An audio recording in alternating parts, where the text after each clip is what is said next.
की पावन धरती पर बता दें कि बौद्धगया विधानसभा क्षेत्र में आयोजित विशाल जनसभा में मुख्यमंत्री डॉक्टर मोहन यादव ने जनता को संबोधित किया और विकास की योजनाओं पर उन्होंने जोर दिया। इस अवसर पर उन्होंने जनता को संबोधित करते हुए कहा कि राज्य सरकार की प्राथमिकता विकास और जनता के कल्याण पर है। मुख्यमंत्री ने विभिन्न विकास परियोजनाओं की जानकारी दी और लोगों से सहयोग एवं सहभागिता की अपील की। जनसभा में बड़ी संख्या में लोग उपस्थित रहे और मुख्यमंत्री के संदेश को उत्साह के साथ सुना। इस मौके पर सरकार की जनहितकारी योजनाओं का लाभ उठाने और क्षेत्र विकास में भागीदारी करने का भी आमंत्रण दिया गया है।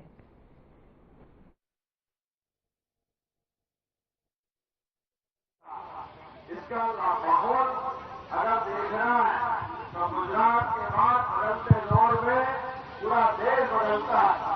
हमारे लिए सौभाग्य की बात है, यशस्वी प्रधानमंत्री श्रीमान नरेंद्र मोदी जी के नेतृत्व में जोरदार अभिनंदन मोदी जी के लिए करें। एक बार जोरदार तालियां माता बहनें भी। आप कभी बताओ, माता बहनों के लिए हमारे अपने बीच आज जैसा माहौल बदला है, ये एक एक प्रत्याशी भाई अभी मांझी जी हमारे बीच गए, जोरदार अभिनंदन मांझी जी के लिए भी करें।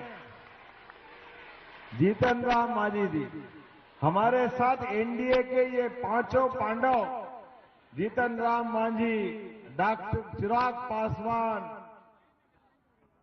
आपके नीतीश कुमार, सम्राट चौधरी, हमारे अपनी पार्टी के साथ मिलकर के हजारों साल पहले वो 5 पांडव और कौरवों का समय याद दिलाते हैं। हमारे लिए सौभाग्य की बात है, यशस्वी प्रधानमंत्री के नेतृत्व में गरीब से गरीब आदमी के जीवन में भी बदलाव लाने के लिए जिस प्रकार से हमारे एनडीए के लोग काम कर रहे हैं, कभी सोच नहीं सकते थे किसी चाय वाले के परिवार का व्यक्ति आज देश के प्रधानमंत्री बने। माननीय मोदी जी के लिए जोरदार अभिनंदन नरेंद्र मोदी जी के लिए करें। गरीब है तो क्या हो गया, मेहनत कश माताएं बहनें अपने बच्चों को पढ़ाती लिखाती आगे बढ़ाती। परिवार में कठिनाई है, कहीं मजदूरी कर ली तो कोई पाप थोड़ी कर दिया, लेकिन कोई बड़े बाप के बच्चे मुख्यमंत्री प्रधानमंत्री बनेंगे, ऐसा क्यों होना चाहिए। हर एक का बच्चा आगे बढ़े।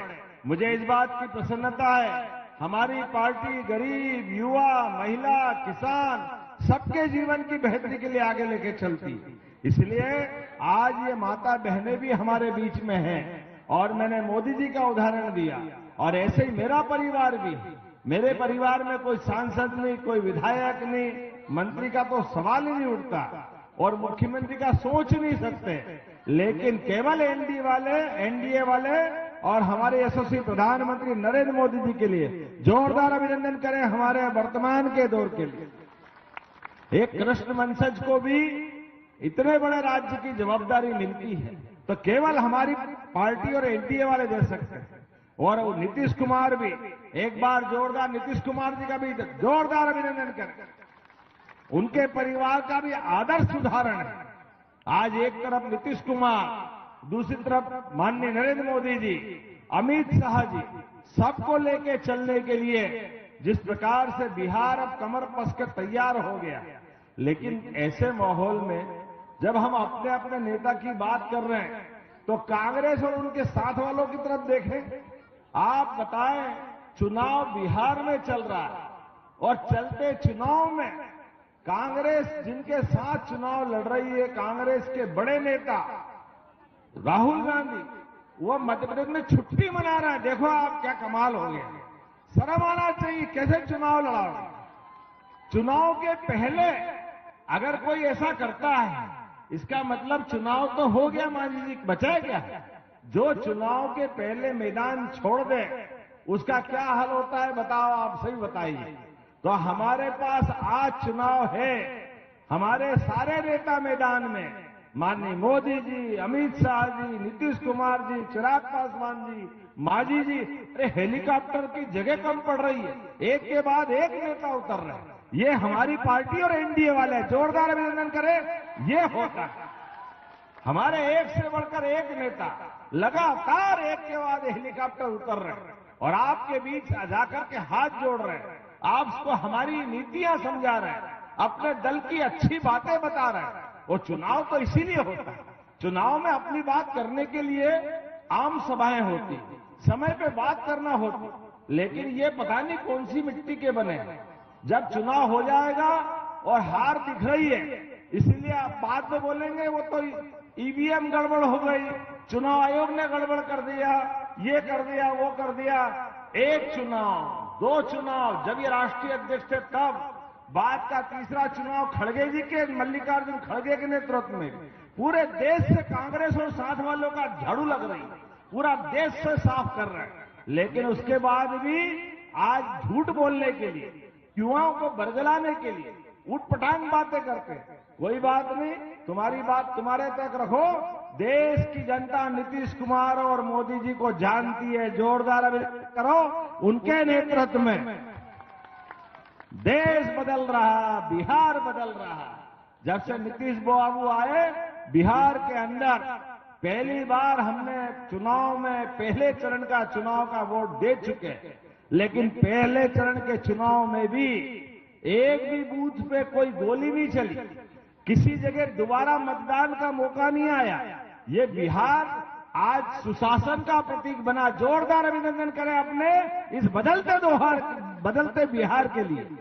नए बच्चे पढ़े लिखे आगे बढ़े, उनको नौकरियां मिले, बिहार के अंदर सभी प्रकार की व्यवस्थाओं में सुचारू व्यवस्था चले, इसलिए डबल इंजन की सरकार। और ये सामान्य बात है, कोई भी इस बात को समझता है कि दिल्ली के अंदर जो सरकार होगी उससे बिहार की सरकार मिलकर चलेगी तो विकास के नए पैमाने बनेंगे, सभी प्रकार से विकास होगा। आप में से कई माता बहनें 10-10 हजार किसको मिले, हाथ खड़े करो जिनके खाते में 10 हजार। और बात चिंता मत करो, बाकी बची उनको भी मिलेंगे। जोरदार अभिनंदन करो। ये हमारी सरकार और ये काम करने के तरीके। इनकी पार्टी ने तो कभी दिया नहीं, अब झूठ मूठ ढपोरसट जैसी बात कर रहे हैं, हम इतने दे देंगे उतने दे देंगे। अरे भैया रहने दो, आपकी सरकार थी पहले कभी किसी ने दिया क्या? आप बताओ, मिला पहले कभी? ये हमारी सरकार और हमारी सरकार के काम करने का तरीका। अयोध्या में भगवान राम का धूमधाम से मंदिर बना, अयोध्या में भगवान राम मुस्कुरा रहे हैं, बोलो जय जय श्री राम। भगवान जब राम मुस्कुरा रहे तो कृष्ण कन्हैया ने क्या बिगाड़ा? मथुरा में भी मुस्कुराना चाहिए कि नहीं मुस्कुराना चाहिए? मुस्कुराना चाहिए कि नहीं मुस्कुराना चाहिए? बोले गोपाल कृष्ण भगवान की। आज बदलते दौर में केवल 56 इंच के शासनकर्ता यशस्वी प्रधानमंत्री का ही कलेजा हो सकता है। भगवान राम का धाम भी जगमगा रहा है तो भगवान कृष्ण का धाम भी जगमगाएगा। हमें इस बात का आनंद है। अरे भगवान राम और कृष्ण की धरती भारत, हिंदुस्तान, और हम सब मिलकर के उनके जीवन के विविध पक्षों को जानते हैं। उनके जीवन के एक एक घटना से हमको सच्चाई के लिए, अच्छाई के लिए लड़ने की हिम्मत आती है। दुनिया इस बात के लिए भारत को जानती है। भारत का कोई भी व्यक्ति किसी देश में चले जाए, America, England, Japan, Germany, China, और वहां जाकर के केवल इतना बता दे कि मैं भारत से आता हूं और मेरे अपने, वो कहे कि आप किसको मानते हो, ये कह दे कि मैं राम और कृष्ण को मानता हूं, वो अपने आप कह देगा ये हिंदुस्तान से आए, ये हमारी पहचान हजारों साल से। राम और कृष्ण की धरती, जिनके आधार पर हमारे अपने जीवन में केवट से प्रेम करने वाले राम, सबरी के झूठे बेर खाने वाले राम, सबको लेके चलने वाले राम, माता सीता के आदर्श पति, लक्ष्मण के अभिन्न बड़े भ्राता, और एक के बाद परिवार के अंदर रिश्ते भी निभाने की परंपरा तो देखो। भगवान राम की वो काल, भगवान कृष्ण का जीवन, भगवान कष्ट में भले ही आए, जेल में भगवान पैदा हुए, लेकिन कालिया नाग पे भी नृत्य करने का साहस केवल कृष्ण वंशज भगवान कृष्ण को हो सकता है। हमें इस बात का आनंद है। कितना भी घमंडी क्यों न हो कालिया नाग, उसके फन पे उसको कंट्रोल करने का ये हर एक किसी के बस की बात नहीं हो सकती है, ये गोपाल कृष्ण के बस की बात हो सकती है। और जीवन में सबको लेके चलने के लिए लगातार एक के बाद एक कुर्सी का कोई मोहनी जीवन में कंस को मारा, कंस को मारने के बाद शिक्षा ग्रहण करने उज्जैन आए। आप भी याद रखना, बच्चों को पढ़ाना लिखाना आगे बढ़ाना।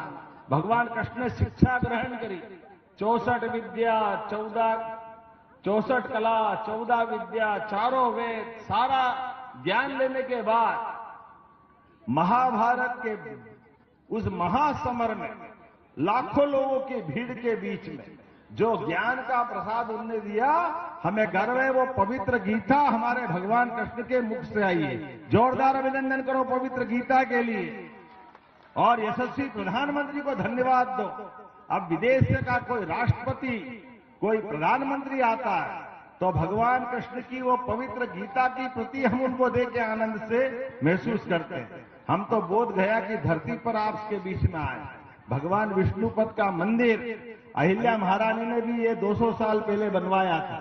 आज आपके बीच में से हम सब मिलकर के प्रत्याशी आगे आ जाए। अच्छा, जोरदार इनके ताली वाली बजा भाई हमारे अपने प्रत्याशी की।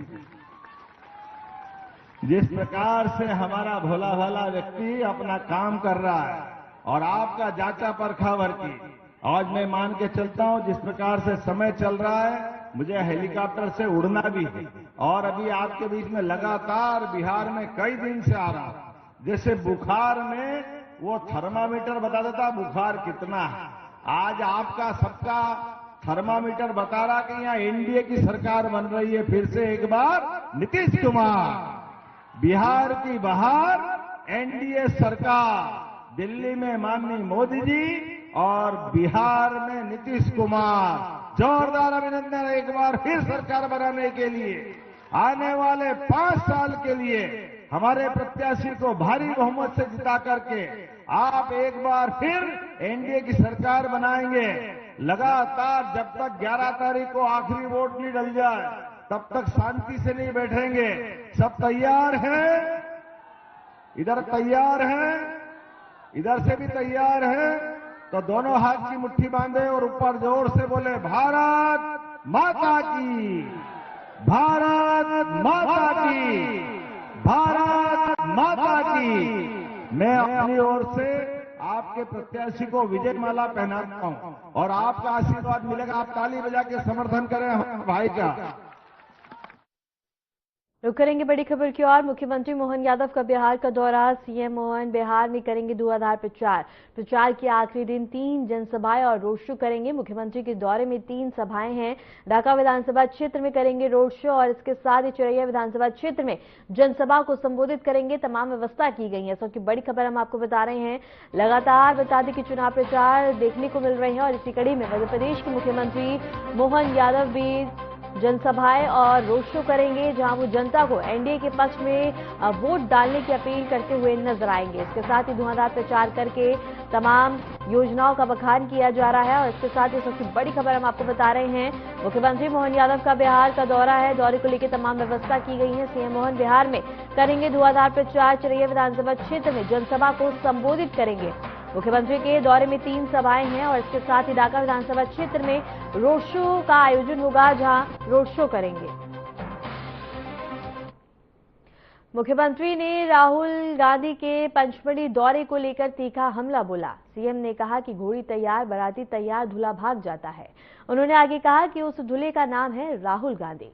इस दौरान मुख्यमंत्री मोहन यादव ने राहुल गांधी के राजनीतिक कदमों पर कटाक्ष करते हुए जनता के बीच अपने तर्क पेश किए।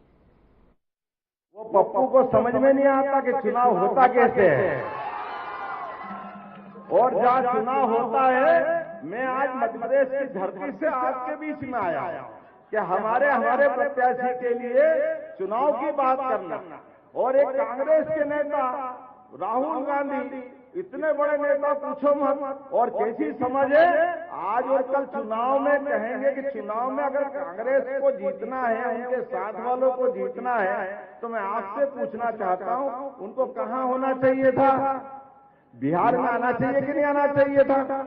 बिहार में सभा करना चाहिए कि नहीं करना चाहिए? वो नहीं आ रहा है। वो हमारे मध्य प्रदेश की पंचमढ़ी में छुट्टी बिता रहा है, छुट्टी बिता रहा है। बाप रे बाप, ऐसा कभी होता है क्या? दूल्हा घोड़ी तैयार, बैंड तैयार, बाराती तैयार और दूल्हा भाग जाए और बारात पहुंचाएंगे, ये तो तमाशा कहीं नहीं हो सकता। ये कांग्रेस ही कर सकता। बाद में कहेंगे अरे हमारा ये हो गया, हमारा ये हो गया। अरे तुम्हारे तो कर्म ही ऐसे। तुमको जाकर के चुनाव को चुनाव जैसे लेना चाहिए। मैं मध्यप्रदेश से आता हूं, मुझे अच्छा लगता है हमारी पार्टी के नेता और नीतीश कुमार सब मिलकर चुनाव लड़ रहे हैं। एक अच्छा बांका बहादुर बांके जिले से मनोज यादव लड़ रहे हैं, इनके चुनाव की बात करना है। खबर खंडवा से है, जहां यातायात पुलिस द्वारा सड़क दुर्घटनाओं की रोकथाम एवं जागरूकता के उद्देश्य से विशेष अभियान चलाया जा रहा है। पुलिस अधीक्षक मनोज कुमार राय के निर्देश पर पुलिस कंट्रोल रूम के पास ट्रैक्टर ट्रॉलियों पर स्टिकर लगाए गए हैं। इस अवसर पर अतिरिक्त पुलिस अधीक्षक राजेश रघुवंशी और अतिरिक्त पुलिस अधीक्षक महेंद्र तनकेर और यातायात डीसीपी और यातायात थाना प्रभारी देवेंद्र सिंह परिहार भी उपस्थित रहे। अधिकारियों ने स्वयं ट्रैक्टरों पर बता दें कि स्टिकर लगाकर अभियान की शुरुआत की है।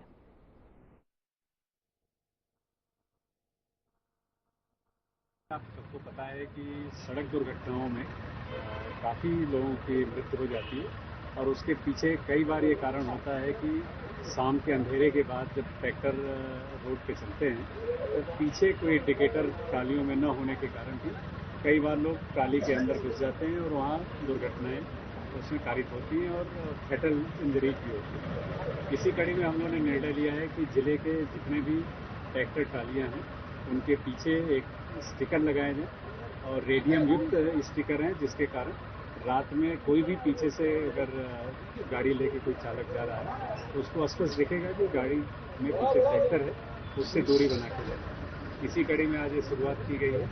लगभग हम लोगों ने 16,000 स्टिकर अभी प्रिंट कराए हैं और इस कड़ी में हम जिले में जितने हमारे ट्रैक्टर चालक हैं उनकी ट्रालियों में हम लोग लगाएंगे और कोशिश हमारा है कि दुर्घटनाएं कम हों, लोग जागरूक भी हों और जितने ट्रक ऑनर एसोसिएशन है, ट्रैक्टर एसोसिएशन के लोग हैं, सभी लोग प्रेरणा लेके इसको ज़्यादा से ज़्यादा इस स्टाफ के स्टिकर्स को लगाएं। किसी तरह का शुल्क लिया जा रहा है सर इसके लिए कुछ? नहीं, ये हमारे ट्रैफिक के जो हेड होते हैं रोड सेफ्टी का, उसमें ये पुलिस मुख्यालय द्वारा आवंटन हुआ है, उसी से हम लोगों ने स्टिकर्स बनाए हैं।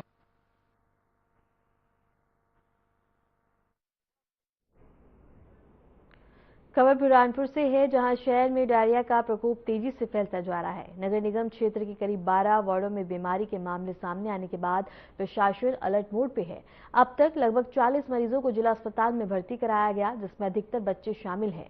5 मरीजों की हालत गंभीर बताई जा रही है। सबसे अधिक प्रभावित क्षेत्र लोहार मंडी वार्ड है, जहां केवल पिछले 24 घंटे में 17 से अधिक मरीज भर्ती किए जा चुके हैं।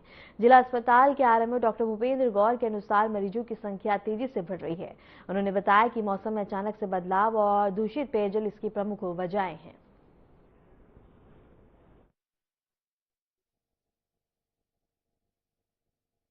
डायरिया के जो मरीजों बढ़ते जा रहे हैं और ये ऐसा लग रहा है कि शहर के अंदर ये मरीज बढ़ते जाएंगे और इसकी खास रीजन जो है इसका वाटर सोर्सेज है और वाटर सोर्सेज नगर निगम जो है नगर निगम से है और जीएमसी की है। ये दोनों इस और ध्यान नहीं दे रहे हैं, इसकी वजह से डायरिया हाइप पर जा रहा है। ये समझ लीजिए आप कि यहाँ पर 3 दिन के अंदर मेरे ही वार्ड के 17 लोग हैं और हर घंटे 2 मरीज आ रहे हैं यहाँ पर। कम से कम 8 से 10 वार्डों के अंदर स्थिति ये बनी हुई है। नगर निगम को या जिला प्रशासन को सूचना दी? हमने कमिश्नर साहब को सूचना दे दी, मैंने लिस्ट भी दी है कमिश्नर साहब को कि ये लोग यहाँ पर एडमिट है। इसमें कई लोगों की हालत क्रिटिकल बनी हुई है, आईसीयू में भी है और कई लोग यहाँ पर इलाज नहीं सही मिलने के कारण प्राइवेट में ट्रांसफर हो रहे हैं। वो इसलिए हो रहे हैं कि यहाँ पर हाई अलर्ट नहीं है और कोई यहाँ पर केयर करने वाले डॉक्टर नहीं है। एक राउंड आते हैं सुबह, उसके बाद कोई डॉक्टर यहाँ पर देखने को तैयार नहीं है, नर्सों के भरोसे यहाँ चलता है। इससे पहले भी डायरिया फैला था, क्या उस टाइम पे लापरवाही बरती गई? उस टाइम पे भी लापरवाही बरती गई थी और यही हमारा निवेदन है प्रशासन से कि यहाँ पे अगर फिर इन्होंने लापरवाही बरती तो यहाँ पे उस टाइम भी 2 मौतें हुई थी। यहाँ पता नहीं इतना हाइप पे जा रहा है, मैं समझता हूँ कि आने वाले दिनों में ये पेशेंट आज ही आप समझ लीजिए कि डबल हो जाएंगे, ये स्थिति बनी हुई है। तो पिछले 24 घंटे में जो हमारे पास मरीज की संख्या जो ये लगभग 30 मरीज हमारे एडमिट हुए हैं डायरिया की कंप्लेंट से। उसमें से 20 से 25 मरीज जो हैं बच्चे हैं और बाकी के 10 से 10 के लगभग हैं अडल्ट पेशेंट हैं। और वो उनकी डायरिया के क्या कारण है वो उसकी जांच चल रही है। अगर उसमें जो भी कारण आएगा उसका निदान किया जाएगा। अभी फिलहाल में अगर बच्चे पानी की कमी से आ रहे हैं, पानी की कमी लेके, तो उनको जो पानी की कमी दूर करने के लिए IV फ्लूइड हुआ ORS है वो उसकी व्यवस्था की जा रही है। और अगर इस टाइप के पेशेंट की संख्या बढ़ती है तो हम एक्स्ट्रा बेड लगा के उनकी केयर करेंगे। अचानक इतनी संख्या बढ़ जाना क्या कारण मांगते हैं? तो अभी क्या है कि जैसे एकदम से सीजन चेंज हुआ है। जैसे पहले अभी गर्मी पड़ रही थी, अभी ठंड का मौसम चालू, तो उसमें कई बार वायरल डायरिया हो गया, या हो सकता है कि पानी की इन्फेक्शन के कारण से, या बैक्टीरियल डायरिया है, उसकी संभावना है। तो वो जांच के बाद में पता चल पाएगा कि क्या उसका एग्जैक्ट कारण क्या है। क्या व्यवस्था की है फिलहाल? अभी हमारे पास में 108 वार्ड है, पीडियाट्रिक वार्ड है। वहाँ में हमने 4-5 एक्स्ट्रा बेड लगा के बच्चों का इलाज किया जा रहा है। एक PICU वहाँ 10 से 15 बेड है।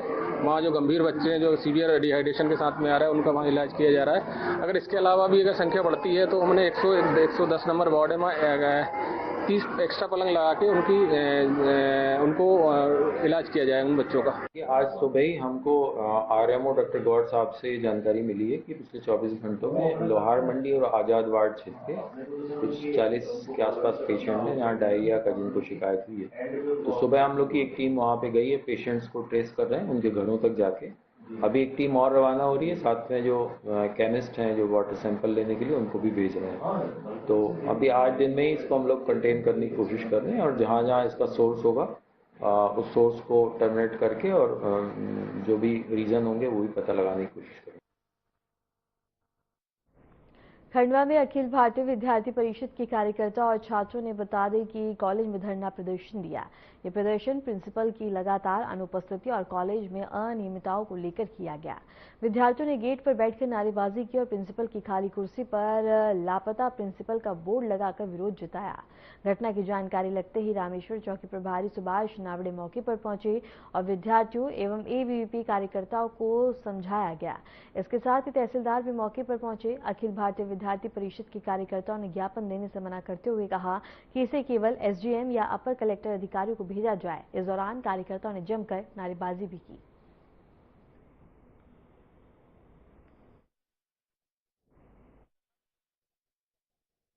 कॉलेज में कई प्रकार की अनियमितताएं हैं, उनको लेकर कॉलेज में धरना प्रदर्शन कर रहे हैं। जैसे प्राचार्य कई समय से लापता है कॉलेज से। कॉलेज में आज तक प्राचार्य महोदय 2-3 साल से दिखे ही नहीं है। कॉलेज में प्राचार्य से अगर कुछ काम रहता है तो उनको फोन लगाना पड़ता है। कॉलेज में प्राचार्य आते नहीं है, उनको फोन लगाओ तो वो ऐसा बताते हैं कि मैं छुट्टी पे हूँ या मेरी ऊपर तक बातचीत है, मैं नहीं आता हूँ। तुमको किसी प्रकार की समस्या है तो वो तुम खुद ही कर लो। तो प्राचार्य है तो उनकी जो जिम्मेदारियाँ है उनसे वो हट गए हैं पीछे, उसको अवगत कराने के लिए धरना प्रदर्शन कर रहे हैं। बता रहा है कि मेडिकल पर गए हैं डॉक्टर प्रिंसिपल साहब।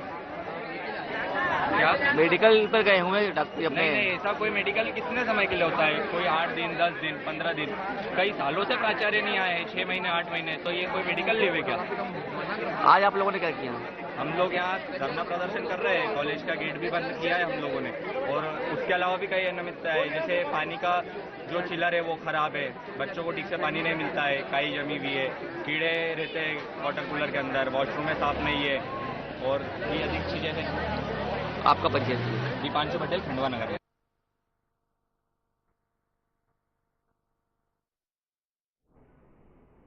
फिलहाल के लिए मध्य प्रदेश की खबरों में इतना ही। नमस्कार।